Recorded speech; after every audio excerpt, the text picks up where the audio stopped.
ಓಂ ಶ್ರೀ ಗುರುಭ್ಯೋ ನಮಃ ಹರಿ ಓಂ.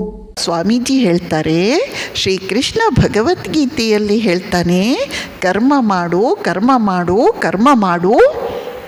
ನಿಮ್ಮ ದೇಹ ಮನಗಳಿಂದ, ನಿಮ್ಮ ನರವ್ಯೂಹ ಮಾಂಸಖಂಡಗಳಿಂದ ಮಹತ್ ಕರ್ಮಗಳು ನಡೆಯಲಿ. ಆದರೆ ಮನಸ್ಸು ಎಲ್ಲೂ ಸಿಕ್ಕಿ ಹಾಕಿಕೊಳ್ಳುವುದು ಬೇಡ. ಮನಸ್ಸು ಯಾವುದನ್ನೋ ಗಂಟು ಹಾಕಿಕೊಳ್ಳುವುದು ಬೇಡ. ಆಸಕ್ತವಾಗುವುದು ಬೇಡ. ಹೇಗೆ ಮಾಡೋಣ ಇದನ್ನು? ಎಷ್ಟೇ ಉದಾಹರಣೆ ಹೇಳಿ, ಆದರೆ ಜೀವನ ಪರೀಕ್ಷೆ ಬಂದು ಎದುರು ನಿಲ್ಲುವಾಗ ದೇವರೇ ಗತಿಯಾಗ ಮಂಕುತಿಮ್ಮ ಬಹಳ ಉದಾಹರಣೆಗಳ ಮೂಲಕ ವಿವರಿಸಬಹುದು. ಒಳ್ಳೊಳ್ಳೆಯ ಎಕ್ಸಾಕ್ಟ್ ಉದಾಹರಣೆಗಳ ಮೂಲಕ ವಿವರಿಸಬಹುದು. ಆದರೆ ಭಾವ ಮರ್ಮಂಗಳೇಳುವಾಗ ತಳದಿಂದ ಬೇರೆಯೇ ಕಥೆ. ನಿಜವಾಗಿ ಪಾಲನೆಯ ವಿಷಯ ಬಂದಾಗ ಮಾತ್ರ ಅತ್ಯಂತ ಕಠಿಣ ಇದೆ. ಯಾಕಂದರೆ ಅಟ್ಯಾಚ್ಮೆಂಟ್ ಇಲ್ಲದೆ ನಾವು ಬದುಕಿನೇ ನಮಗೆ ಗೊತ್ತಿಲ್ಲ. ನಾವು 24 ಗಂಟೆ ಅಟ್ಯಾಚ್ಮೆಂಟನ್ನೇ ಜೀವನ ಅಂದ್ಕೊಂಡು ಬಿಟ್ಟಿದ್ದೇವೆ, ಆಸಕ್ತಿಯನ್ನು. ಆದ್ದರಿಂದ ಅನಾಸಕ್ತಿ ಅತ್ಯಂತ ಕಠಿಣ.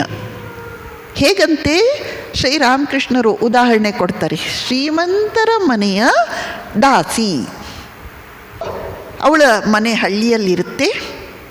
ಕಲ್ಕತ್ತಾದಲ್ಲಿ ಯಜಮಾನನ ಮನೆಯಲ್ಲಿ ಎಲ್ಲ ಕೆಲಸ ಕಾರ್ಯ ಮಾಡ್ತಿರ್ತಾಳೆ. ಅಲ್ಲೇ ಅವಳು ಎಷ್ಟೋ ವರ್ಷಗಳಿಂದ ಇರ್ತಾಳೆ. ಹಳೆ ಕಾಲದ ನೌಕರರನ್ನು ನೀವು ನೋಡಿರಬೇಕು, ಎಷ್ಟು ಸ್ವಾಮಿ ನಿಷ್ಠೆ ಇರುತ್ತೆ ಅವರಲ್ಲಿ. ಇವತ್ತಿನ ವರ್ಕರ್ಸ್ ಹಾಗೆ ಅಲ್ಲ. ಅವರು ಪ್ರತಿಯೊಂದು ಕೆಲಸವನ್ನು ಅವರು ನನ್ನದು ಅಂತ ಮಾಡ್ತಾರೆ, ನನ್ನ ಕೆಲಸ ಅಂತ ಮಾಡ್ತಾರೆ. ಯಜಮಾನನ ಮಕ್ಕಳನ್ನು ನನ್ನ ರಾಮ ನನ್ನ ಹರಿ ಅಂತ ಪ್ರೀತಿಸ್ತಾರೆ. ಆದರೆ ಯಜಮಾನ ಏನಾದರೂ ಈ ತಿಂಗಳ ಸಂಬಳವನ್ನು ಕೊಟ್ಟು ನಾಳೆಯಿಂದ ನೀನು ಬರಬೇಡಮ್ಮ ಅಂತ ಹೇಳಿದರೆ ಅಯ್ಯೋ ಅಂತ ಅಳ್ತಾ ಕೂತ್ಕೊಳ್ತಾಳ ಅವಳು. ಅಯ್ಯೋ ನನ್ನ ಮನೆಯನ್ನು ಬಿಟ್ಟು ಹೋಗಬೇಕಾ ಅಂತಾಳ. ಇಷ್ಟು ದಿನ ಅವಳು ನನ್ನ ಮನೆ ಅಂತಲೇ ಹೇಳಿದ್ದಲ್ಲ, ಇಷ್ಟು ದಿನ ಅವಳು ನನ್ನ ಕೆಲಸ ಅಂತಲೇ ಹೇಳಿದ್ದಲ್ಲ.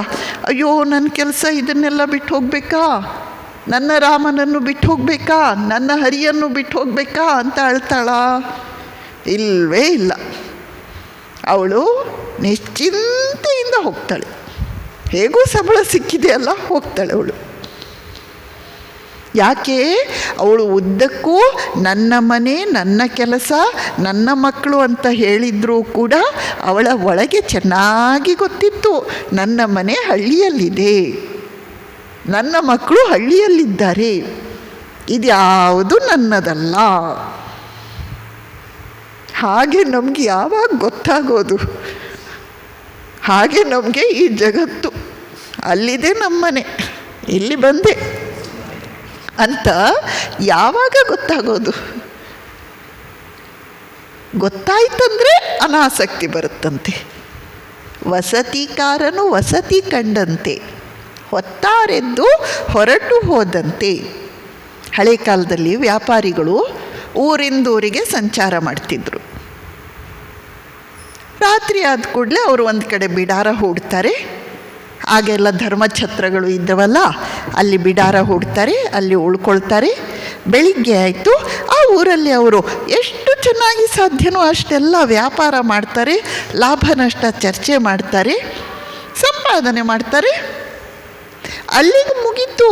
ಮುಂದಿನ ಊರಿಗೆ ಹೊರಟೇ ಬಿಟ್ಟರು. ಅಯ್ಯೋ ಈ ಜನ ಎಲ್ಲ ಬಹಳ ಒಳ್ಳೆಯವರು, ಇಲ್ಲೇ ಇರ್ತೇನೆ.